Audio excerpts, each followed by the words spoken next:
Amén. Vamos a leer Colosenses capítulo 3, Colosenses capítulo 3, versículo 21. Vamos a leer solamente un versículo, todos juntos. Dice: Padres, no exasperéis a vuestros hijos para que no se desalienten. Pueden tomar asiento y quiero hablar acerca del tema la contienda familiar, la contienda familiar. En la mañana estuvimos hablando un poquito acerca de la contienda y aquel que le gusta levantar contiendas y riñas y levantarse, pelearse contra todo el mundo. Pero una de las cosas que como familias tenemos nosotros que cuidar es lo que nosotros aquí estamos leyendo ahorita, en donde dice: padres, no exasperéis a vuestros hijos para que no se desalienten. No nos vamos a enfocar al tema de papás e hijos, porque en el hogar tenemos no solamente papás, hijos, tenemos esposa, esposo, tenemos esposo, esposa, tenemos hijos, papás, tenemos a un núcleo familiar en donde se supone que debe de haber armonía, se supone que debe de haber amor, se supone que debemos nosotros llevarnos bien unos a otros. ¿Por qué? Porque somos cristianos y ahora conocemos de Cristo.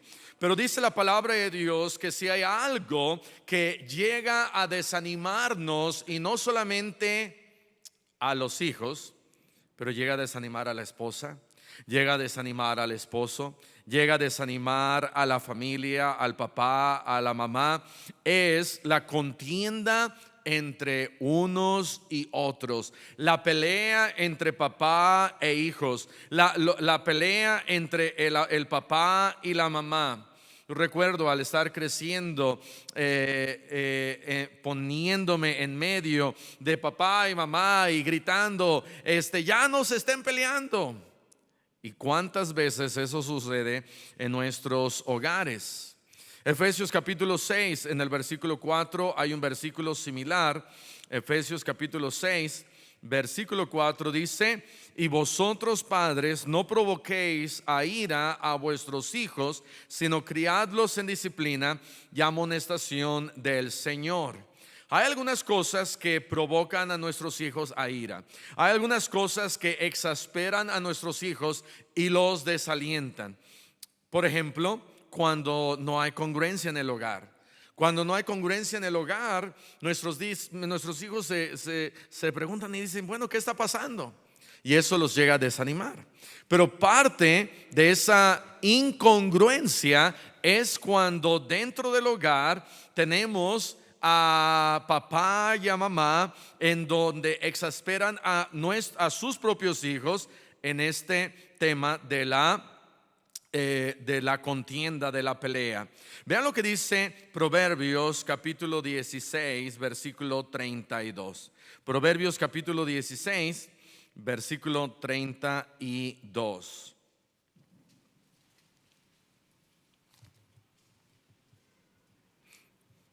Dice acá, 16:32: mejor es el que tarda en airarse que el fuerte, y el que se enseñorea de su espíritu que el que toma una ciudad. Dice la Biblia que mejor es el que tarda en airarse que el que es mucho más fuerte. Porque el que es fuerte dice: yo soy fuerte y yo puedo derribar una ciudad, yo soy fuerte y yo puedo destruir. Pero dice la palabra de Dios: sí, pero en esa destrucción puedes destruir aún a tus propios hijos. ¿Por qué? Porque la siguiente línea dice: y el que se enseñorea de su espíritu es mejor que el que toma una ciudad. De tal manera que el que toma una ciudad puede él solito tomar esa ciudad y decir: wow, miren qué fuerza tengo yo. Pero la Biblia dice: toma mucho más fuerza el controlar la fuerza que el que la aplica. Porque cuando uno está enojado, wow, dice la Biblia: el que fácilmente se enoja hará ¿qué?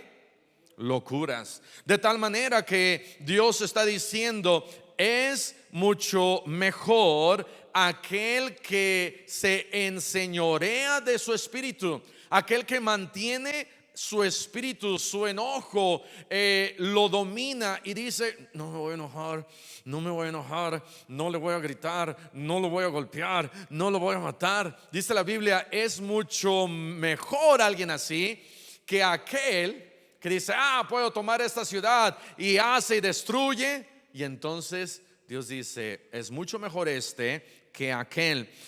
Proverbios capítulo 16, versículo 25, no habla de la ira, no habla de la contienda, pero dice esto, dice Proverbios 16, 25: hay camino que parece derecho al hombre, pero su fin es camino de muerte. Y hay cosas que nosotros hacemos que decimos: pero yo estoy bien, pero lo que yo estoy haciendo no hay ningún problema. Mi contienda, el enojarme, el buscar la rencilla, el buscar la riña, el buscar siempre estarme peleando en el hogar, yo estoy bien. Y lo que causa eso va a ser normalmente mi orgullo. Mi orgullo me va a decir: está bien que tú grites, está bien que tú golpees, está bien que tú patalees, está bien que tú te enojes. Pero Dios dice: no está bien. Su fin es camino de muerte. Su fin es que vamos a desanimar a nuestros propios hijos. Su fin es que vamos nosotros a llevarlos a ira y los vamos a provocar, y vamos a provocar que ellos nos sigan en el camino de Dios. ¿Por qué? Porque no supimos hacer lo correcto. En la Biblia hay ciertas historias que nos hablan de esto. Vean lo que dice Primera de Samuel capítulo 18. Primera de Samuel capítulo 18.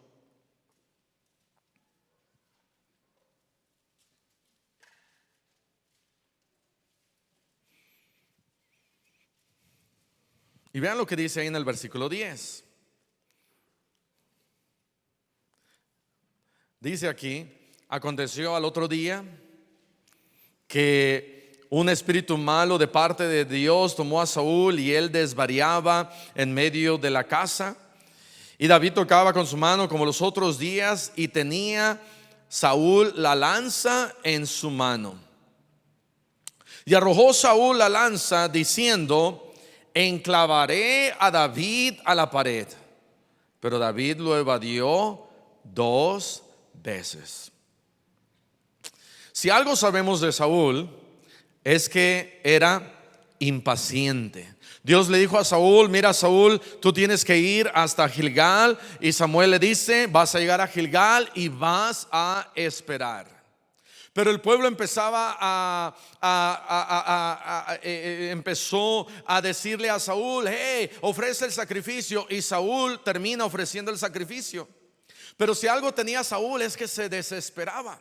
Si algo tenía Saúl es que no podía él controlarse en cuanto a saber esperar en Dios. Y dice aquí que a Saúl no estaba muy contento con David, porque le acababan de cantar a Saúl diciendo: Saúl hirió a sus 1000 y David a sus 10,000. Y entonces el espíritu de Saúl y su orgullo fue herido. Y Saúl dijo: a mí no me gusta esto. ¿Por qué le están cantando aquí a David que él mató a 10,000 y yo nada más a 1000? Y entonces dice la Biblia que cuando él tuvo la oportunidad, con su lanza, mientras David estaba tocando, él comenzó una contienda. Él empezó una riña. Él dijo: me las va a pagar David. Y toma su lanza y se la manda una vez. Pero no solamente una vez, dice la Biblia que fue. Dice ahí: lo evadió 2 veces. Si algo tenía David, era que tenía él un espíritu de mansedumbre. Que ¿cuántos de ustedes, si tú estás trabajando en una casa, te dice el señor de la casa: me caes gordo, y te dispara, y tú evades el disparo, y al siguiente día regresarías? Yo no regresaría. Pero David regresa y le hablan otra vez: oye, puedes tocar otra vez el arpa, porque ahí anda Saúl, anda desvariando. Y David dijo, bueno, es el varón de Dios, yo comprendo, voy a tratar otra vez de ser bendición. Quizás estornudó mientras tenía la lanza y me la echó. Y lo evadió. No dice la Biblia que falló Saúl, dice la Biblia que David evadió la lanza. David, Dios lo amaba. Y Dios lo protegió y Dios le ayudó. Hace unos 3-4 días, una bala perdida cayó pasó el techo de una iglesia en donde está el hermano Joe Wynn, el hijo del pastor Kevin Wynn, y la bala le cayó en la cara. Y solamente nada más lo hirió, no le traspasó, no le pasó nada. Y gracias a Dios, Dios protegió a este niñito como de unos 4 años, yo no sé cuántos años, tiene unos 3 años, 4 años. Dios protegió a David. Y Dios protegió aquí a David y lo ayudó. Pero David era alguien que tenía paciencia, que podía regresar y decir a Saúl, está bien, lo entiendo. Y dice la palabra de Dios que Dios bendice a los pacificadores. Dios bendice a aquel en el hogar en que dice, ya me cansé de estar peleando. ¿Por qué no hacemos las paces? ¿Por qué no hacemos las paces entre papás e hijos? ¿Por qué no hacemos las paces entre los esposos? ¿Por qué no hacemos las paces en donde se supone que todo está bien? Y lo que nos impide hacer esas paces, ¿sabes qué es? El orgullo. El orgullo hirió a Saúl y él no estaba contento con lo que estaba pasando ahí en esa casa, en ese hogar. Ahora, todavía no era parte de la familia, pero ahí estaba Saúl. Vean lo que dice ahí en Primera de Samuel, capítulo 20, en el versículo 30. Adelantito, Primera de Samuel, capítulo 20, versículo 30. Jonatán deja a que David pueda huir.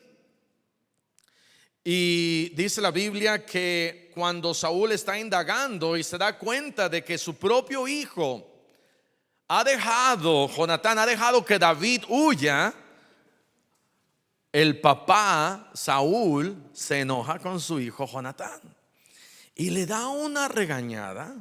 Y le dice en el versículo 30, entonces se encendió la ira de Saúl contra Jonatán y le dijo, y yo me imagino que en el hebreo eran malas palabras, pero aquí como que lo arreglaron un poquito.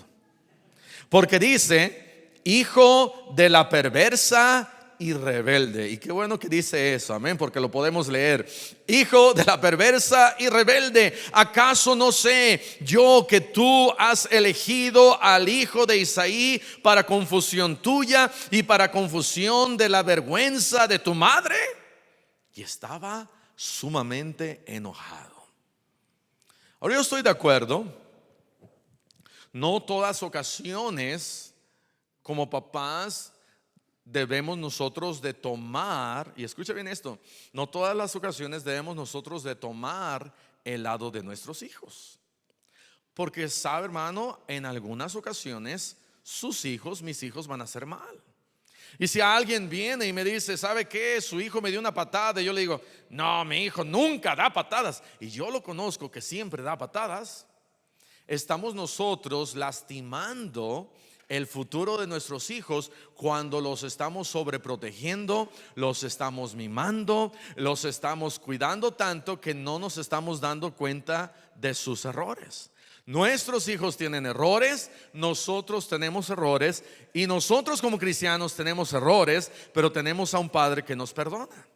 Y cuando nuestros hijos tienen algún error y viene la maestra y le dice a usted, ¿sabe qué, hermano? Su hijo, su hija hizo esto. En vez de ponerse del lado de su hijo, le recomiendo que se ponga del lado del maestro antes de que comencemos la escuela. Amén. David había huido, Jonatán lo había ayudado. Y dice la palabra de Dios que David se enciende en ira, y antes de proteger la relación con su hijo, antes de reconocer que su hijo es mucho más importante que el orgullo que él tiene como papá de que le hayan dicho que él mató a miles y David a 10,000, él prefiere, Saúl, seguir con su orgullo y ahora destruir la vida de su propio hijo. Al final, en una guerra muere él y mueren sus hijos. Pero ¿qué hubiera pasado si Saúl hubiera entendido? Proverbios capítulo 19, vamos a ir ahora. Proverbios capítulo 19, en el versículo 13. No solamente entre papás e hijos, pero dice la Biblia, Proverbios 19, versículo 13, dolor es para su padre el hijo necio, y gotera continua las contiendas de la mujer. Yo siempre me he preguntado por qué uno dice las contiendas del hombre. Pero lo que tenemos también que ver es que un hombre y una mujer son diferentes. Una mujer actúa más emocionalmente. Un hombre normalmente reacciona más siguiendo una lógica, siguiendo, ok, ¿qué sucedió? ¿Qué pasó? Vamos a analizar esto y si quiero me peleo y si no, no me peleo. Amén. Pero una mujer, antes de analizarlo, dice, ¿para qué lo analizo? Estoy perdiendo el tiempo para analizarlo. Mejor nos echamos un round y después del round nos contentamos y se alegran y todo lo demás. Pero dice la Biblia, gotera continua, las contiendas de la mujer en el hogar, sea el hombre. Ya voy a generalizar porque unas hermanas están viendo así como medio raro, pero en el hogar tanto el hombre como la mujer tenemos la culpa. Ahora, lo que nosotros hombres tenemos que aprender a pedirle perdón aunque ni sabemos por qué. Es una táctica en donde ya cuando vemos, y aquí en mi hogar no pasa nunca, pero cuando vemos que la mujer, la esposa está enojada, inmediatamente, yo en ocasiones lo he hecho, mi amor, perdóname. Y me dice, ¿de qué? Tú sabes muy bien lo que yo hice. Mira, si te lo digo, hasta me duele, mejor ni te lo digo. Yo ni sé por qué a veces, ¿verdad? Se enoja la esposa, pero actúo de manera sabia y debemos nosotros, tanto el esposo como la esposa, aprender a pedir perdón, aprender a quitar ese orgullo, aprender a sabiamente arreglar los problemas en el hogar, porque esa gotera continua es suficiente para destruir un hogar. ¿Cuántos hogares se destruyen porque el esposo ya no aguanta o la esposa ya no aguanta? Y dice la esposa, ya no lo aguanto. Ya, ¿y qué pasó, hermana? Es borracho, es alcohólico, bueno, es lo mismo, es drogadicto, es mujeriego, es esto y aquello. No. Pero siempre nada más me saca de quicio y es contencioso. Y también puede ser al revés, que la esposa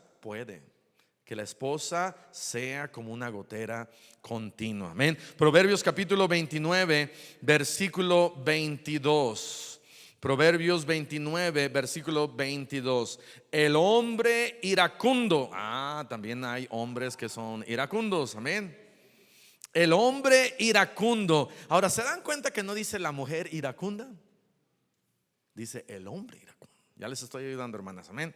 El hombre iracundo levanta, aquí dice también contiendas, levanta contiendas. Pero ¿cómo suceden esas contiendas?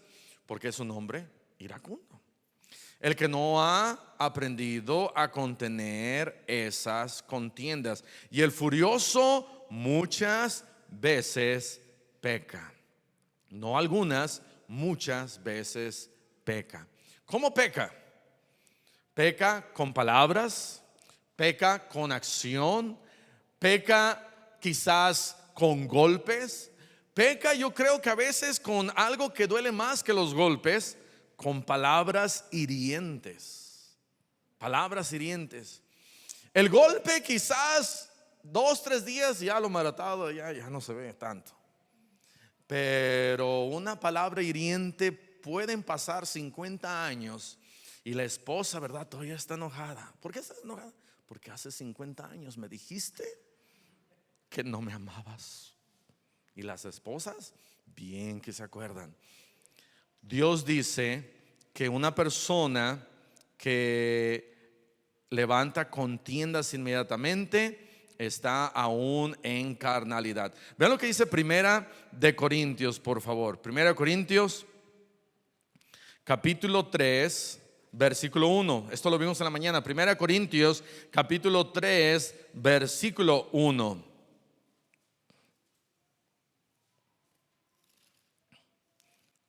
Dice: de manera que yo, hermanos, no pude hablaros como a espirituales, sino como a ¿qué? A carnales.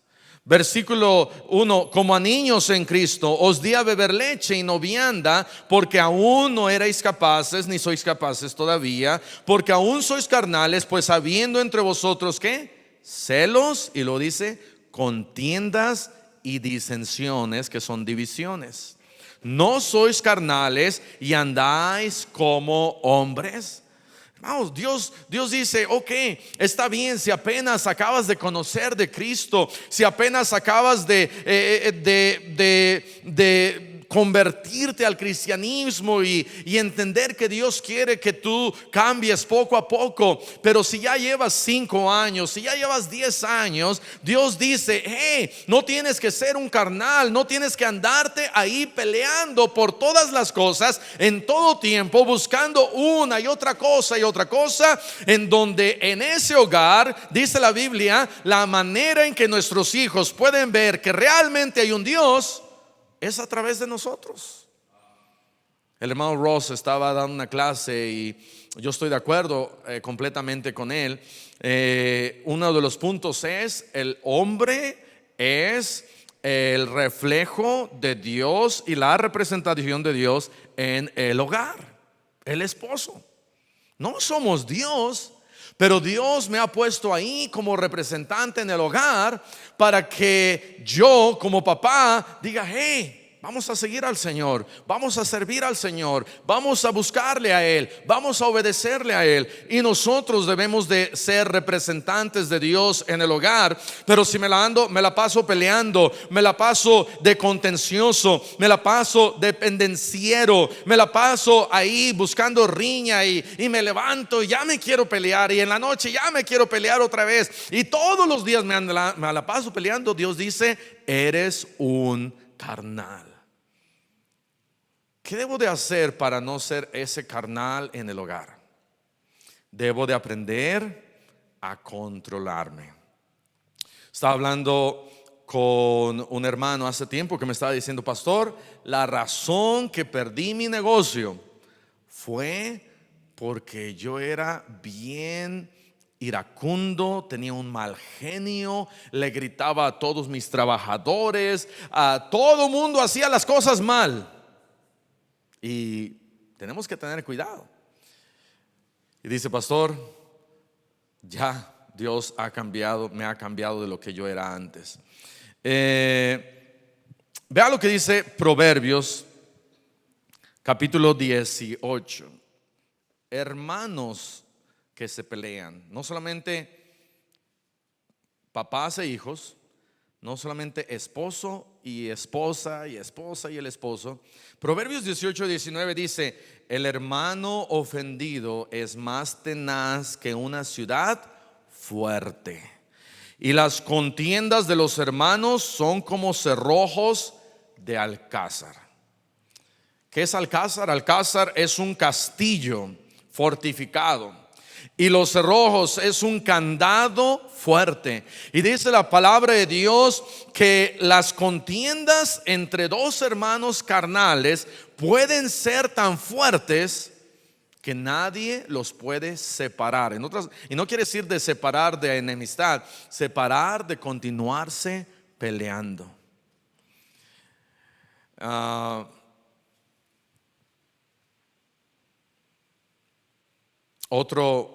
En otra ocasión alguien me estaba diciendo, y lo conté en la mañana, que este hermano me contó, tiene 6 hermanos más y con ni uno se habla. Y le pregunté, ¿y cuánto tiempo lleva que no se hablan? Dice, llevamos 25 años que no nos hablamos. Dije, wow, eso. Y estábamos platicando y me dijo, y no me hablo con mi hermana mayor. Y le pregunté, ¿y dónde vive su hermana mayor? Vive con mi mamá. Y le pregunté, ¿y dónde vive su mamá? Dice, a un lado de mi casa, y no nos hablamos. ¿Cuántas veces el diablo está tratando de poner enemistades aún entre hermanos? Dice la palabra de Dios, si vas a ir a orar a la iglesia, al templo, antes de pasar a orar, tienes que arreglar las cuentas con tu esposa. Antes de pasar a orar, tienes que arreglar las cuentas con tus hijos también. Antes de pasar a orar, tienes que arreglar las cuentas con tus hermanos. Y hermano, si estás peleado con tu hermano, con tu hermana, bíblicamente Dios quiere que arregles eso, que quitemos todo orgullo, que nos dejemos de decir, ay, es que él me hizo esto, él me hizo aquello, yo supongo. Y en ocasiones esas suposiciones, cuando estamos arreglando cuentas, dice, no, yo nunca dije eso. ¿No lo dijiste? No. Y entonces, pues yo no sé.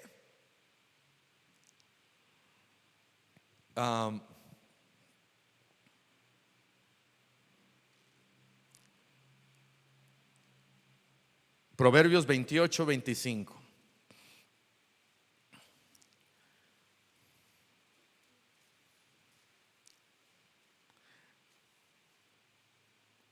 En el hogar, aquel que es contencioso, iracundo, le gusta pelearse de cualquier cosa, no le han hecho nada y ya quiere agarrarse del chongo.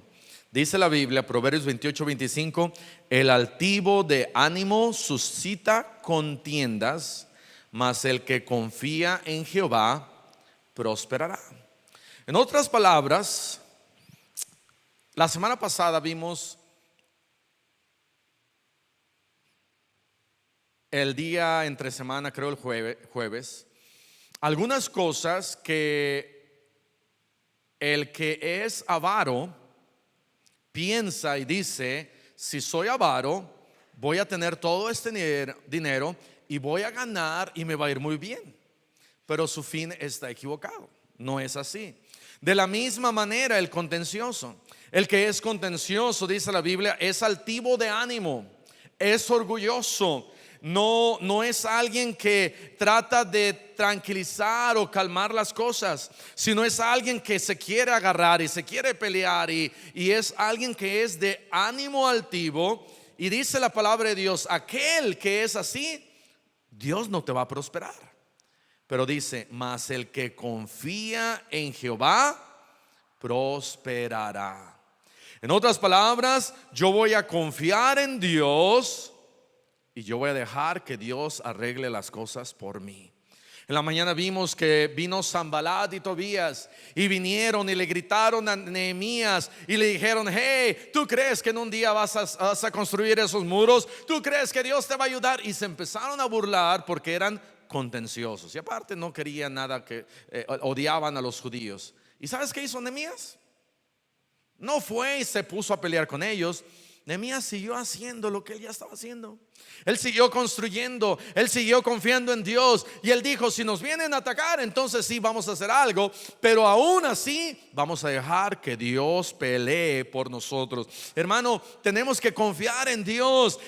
Que hay quizás problemas en la familia, en el hogar, con nuestros hijos, con nuestro hermano, con el esposo, con la esposa. Confía en Dios, quita toda altivez y arregla las cosas con tu hermano para que Dios te prospere y te bendiga.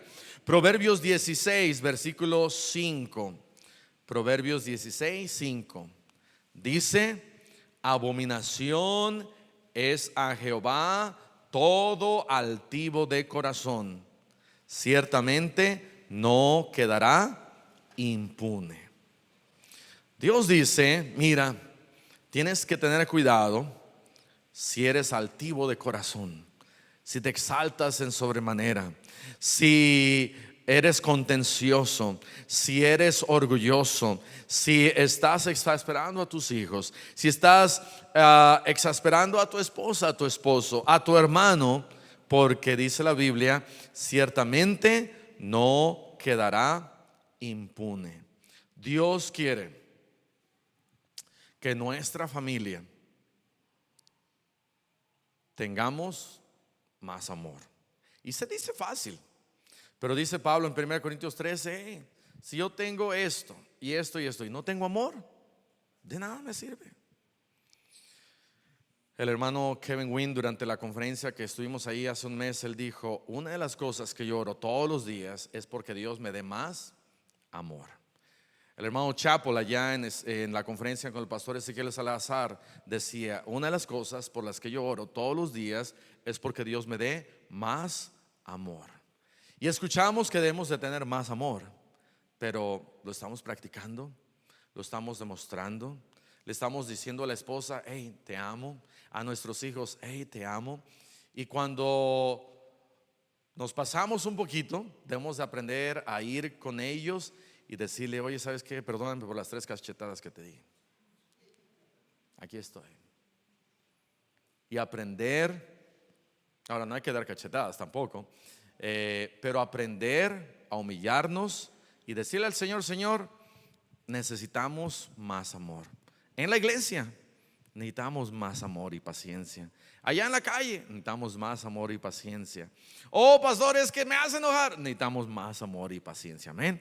Vamos a cerrar nuestros ojos y vamos a orar. Padre, te damos gracias por tu palabra. Te pedimos que nos ayudes a quitar de nosotros toda contienda, toda rencilla, todo ánimo altivo, todo espíritu que se quiere quizás con orgullo, con soberbia, y destruye nuestro hogar. Te pedimos que tú nos ayudes para que en nuestros hogares, tanto como nuestros hijos, como nuestra esposa, como el esposo, como entre hermanos, podamos nosotros ver más amor. Este mundo necesita ver más amor entre nosotros. Y quizás no es algo fuera de control, pero el diablo puede usar algo tan pequeño para destruir hogares, para destruir vidas. Y así, con ojos cerrados, con el rostro inclinado, ¿habrá alguien aquí en esta noche que dijera: pastor, Dios ha hablado a mí, Dios ha hablado a mi vida, aquí está mi mano? ¿Habrá alguien así? Levantaría su mano. Alguien así. Gracias a Dios, gracias a Dios, gracias a Dios, gracias a Dios, gracias a Dios. Dios le bendiga. Pueden bajar su mano. Debemos nosotros, dice la Biblia, mucho mejor es aquel que se enseñorea, que controla su espíritu, que aquel que conquista una ciudad. Si usted, Dios le ha hablado, ¿por qué no toma una decisión? Pasa aquí al frente, doble su rodilla, hable con el Señor. Habrá alguien que dijera: pastor, yo no soy salvo, yo no soy salva, yo nunca he aceptado a Cristo, yo nunca le he pedido a Cristo salvación, yo nunca le he pedido a Cristo vida eterna, pero el día de hoy quiero entregar mi vida a Cristo. Habrá alguien así quizás en esta noche que dijera: pastor, quiero entregar mi vida a Cristo, quiero pedirle a Él que me salve, quiero pedirle a Él que Él me dé vida eterna, salvación. Alguien así, alguien así. No queremos que nadie salga sin tener esa seguridad de que solamente Cristo puede darnos salvación, solamente Cristo nos puede dar vida eterna. No hay nadie más, solamente Él.